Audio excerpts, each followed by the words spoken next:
সবাইকে স্বাগত জানাচ্ছি অমর একুশে বইমেলায় আরটিভির বিশেষ আয়োজন আমা কপের আমন্ত্রণে। আমার সঙ্গে আছেন এ সময়ের অন্যতম গুরুত্বপূর্ণ কবি জুয়েল মুস্তাফিজ। জুয়েল ভাই কেমন আছো? জুয়েল ভাই, আমার হাতে যে বইগুলা আর এখানে যে বইটা নাই সেটা হলো what a beautiful dead body. এই যে কবিতা, তোমার জগতের মধ্যে, তোমার কবিতার মধ্যে এক ধরনের উন্মাদনা খেয়াল করি। এই যে কবিতা তোমার একটা খুবই আলাদা নিজের জগৎ, এটা কিভাবে তৈরি হলো জুয়েল ভাই? মানুষ যখন ঘুমায়, সিম্পল যখন ঘুমায়, ঘুম কিন্তু একটা উন্মাদনা, অ্যাবসলিউটলি উন্মাদনা। মানুষ ঘুমের মধ্যে থেকে অন্য জগৎ থেকে অন্য জগৎ চলে যায়। মানে জীবন যেমন উন্মাদনা, ঘুম যেমন উন্মাদনা। ফলে হয় কি, আমরা যখন বাস করি আমাদের চেতনা কিন্তু তৈরি হয়। তার মানে তোমার ভূখণ্ড যেমন থাকে, তোমার ল্যাঙ্গুয়েজ তোমার মধ্যে যে তাই তৈরি হয়। আমি সাধারণত সেই ল্যাঙ্গুয়েজটা খোঁজার চেষ্টা করি যে ল্যাঙ্গুয়েজটা আসলে মুখে উচ্চারণ করা যায় না, যে ল্যাঙ্গুয়েজটা বুকের মধ্যে উচ্চারিত হয়, যার শব্দ কি হবে, রূপ কি হবে, সেটা আমার মানে। কিন্তু তোমার কবিতা আমার পড়লে মনে হয় যে সেই ল্যাঙ্গুয়েজটা যেন সেই এই আমাদের আশপাশের কথাবার্তা, প্রতিদিন শোনা কথাবার্তা আমি শুনতেছি, কিন্তু তার মধ্যে কোথায় যেন একটা মোচড় আছে। এই মোচড়টা তুমি পাও কেমনে আসলে? এটা আসলে জানি না যে মোচড়টা কোত্থেকে আসে, কিন্তু আমি তো দেখি যে যখন আমাদের চারপাশ, কারণ জগতের স্ট্রেস কোথায় যায়? জগতের স্ট্রেস কিন্তু সেই সংবেদনশীল জায়গাটাতে গিয়ে ঘুরপাক খায়। স্ট্রেস হচ্ছে যে একটা বাউরি তোলার মতো একটা ব্যাপার, হঠাৎ ঝড়। যে জায়গাটা ফাঁকা আছে সেই জায়গায় কোনো না কোনোভাবে গোপন একটা ঝড় হচ্ছে, যেটা আমরা দেখতে পাই না আর কি। মোচড় কিন্তু আমি নিজে তৈরি করি না, ওটা আসলে মোচড় হয়ে থাকে। আমি জাস্ট তুলে এনে তুমি কি জাস্ট লেখো? তুমি জাস্ট তাহলে কবি যা দেখো, যা ভাবো সেভাবে লেখো। জুয়েল ভাই, এইবার এই 24-এর অভ্যুত্থানের সময় তোমার কয়েকটা কবিতা ব্যাপক রকম আলোচিত হয়েছে। সবাই যখন গ্রহণ করে সে অনুভূতিটা কেমন জুয়েল ভাই? এটা শিমুল, আমার কাছে এই অনুভূতিটা কোনো মানে ভালো লাগে ততক্ষণ পর্যন্ত যে এটা কেউ পড়লো। কিন্তু যখন জিনিসটা লেখা হয় তখন আমি আমার মানে যে কোনো লেখা যখন লিখি তখন পর্যন্ত শুধুমাত্র আমি ফিল করি, এর বাইরে আমি আসলে ফিল করি না। মানুষ পড়ছে, মানুষ পড়বে কেন, মানুষ জানছে, মানুষ জানবে কেন, যতক্ষণ পর্যন্ত ভাষা নিজে স্বয়ং কাউকে অ্যাটাক না করবে। ফলে আমি এখানে কিছু না, আমার ভালো লাগে বা আমার এত আপ্লুত আমি না। তুমি এত আপ্লুত না, সেটা একদমই আসলে কবি সুলভ একটা ব্যাপারই বটে। জুয়েল ভাই, এই যে তোমার প্রত্যেকটা কবিতার বই একটা থেকে আলাদা, আরেকটা যে আলাদা, তোমার লেখার প্রক্রিয়াটা কি আসলে? এখন আমার লেখার প্রক্রিয়াটা কি, আমি মাঝে মাঝে কিন্তু মানে আমি আম অধ্যুষিত চাঁপাইনবাবগঞ্জের মানুষ, তখন আমি আম গাছগুলোর দিকে তাকা দেখতাম যে এরা আসলে কিভাবে এই আম তৈরি হয়, মুকুল তৈরি হয় আর কি। মানে শিমুল, লেখার প্রক্রিয়াটা আসলে কোনো কাঠামোগত না, কারোই না। যেমন ইন নেচার যে আমি কখন কাঁদবো, আমার কান্নার যেমন প্রক্রিয়া না, মানে নাই, সেক্ষেত্রে লেখারও থাকার কথা না। হুটহাট কখন কি এটা আসলে জানি না লেখার প্রক্রিয়াটা। জুয়েল ভাই, এই যে তোমার কবিতার মধ্যে মানে স্বাভাবিক একটা বাক্য বা স্বাভাবিক একটা শব্দ, সেই শব্দকে এমন করে তোলা হয় যেটাকে মনে হয় যে এটা নতুন।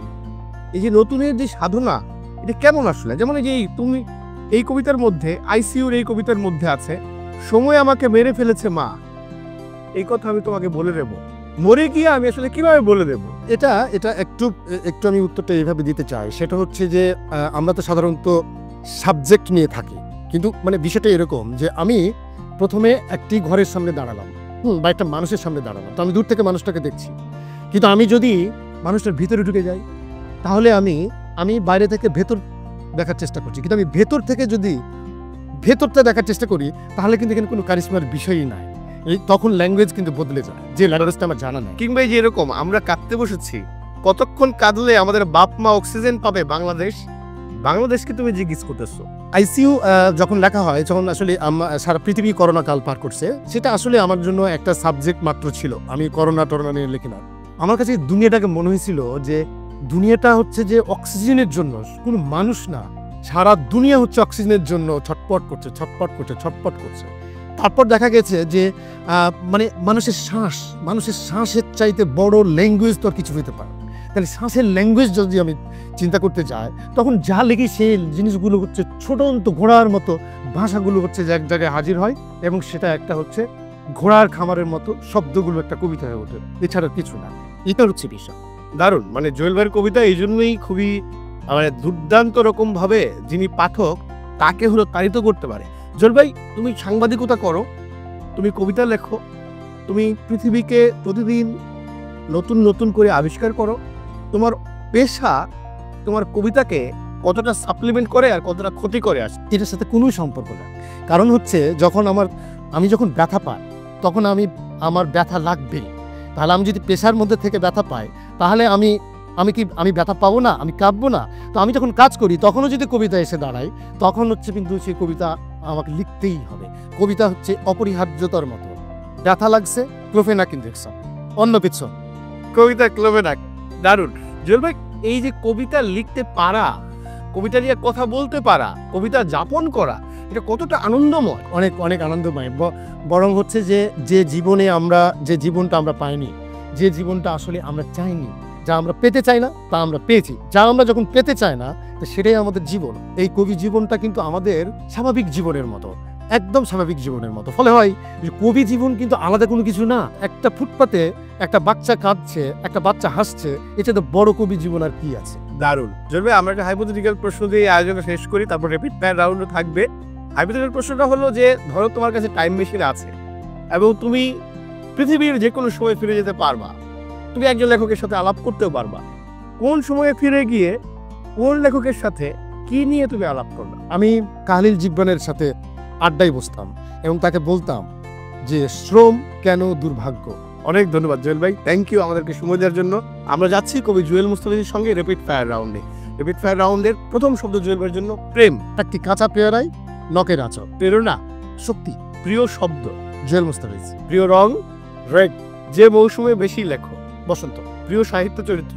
গিরিবালা। প্রিয় গানের লাইন? খাঁচার ভিতর আচিন পাখি। প্রিয় কবিতার লাইন? খাঁচার ভিতর আচিন পাখি। গান কখন শোনো? যখন তখন। লেখার জন্য প্রিয় জায়গা? যখন লেখা আসে। লেখার সময় সবচেয়ে পছন্দের খাবার বা পানীয়? খাই না। সবচেয়ে সৃজনশীল সময়? ভোর রাত। লেখালেখি জীবনের বড় ভুল? কবিতা লিখতে আসাটাই স্বপ্ন? দারুণ ব্যাপার। লেখালেখি বিষয়ক ভীতি? যখন কোনো শব্দ বাগে আনতে পারি না। প্রিয় কথা সাহিত্যিক? আখতারুজ্জামান ইলিয়াস। প্রিয় কবি? কাহলিল জিব্রান। একটা সিনেমা যা প্রভাবিত করেছে? রসুমন। পিতৃত্ব? বিরাট ব্যাপার। মাতৃত্ব? মায়েরই ব্যাপার। যৌনতা? দারুণ দারুণ। অপছন্দ করি? লাল টমেটো। যা বলতে চাই জোরে সবাইকে? প্রাণ ভরে বাঁচুন। জুয়েল মুস্তাফিজ। 2 শব্দের বাক্য। অনেক ধন্যবাদ জুয়েল ভাই আমাদেরকে সময় দেওয়ার জন্য। প্রিয় দর্শক, অমর একুশে বইমেলায় RTVর বিশেষ আয়োজন আমা কফির আমন্ত্রণে আমরা কথা বলছিলাম কবি জুয়েল মুস্তাফিজের সঙ্গে।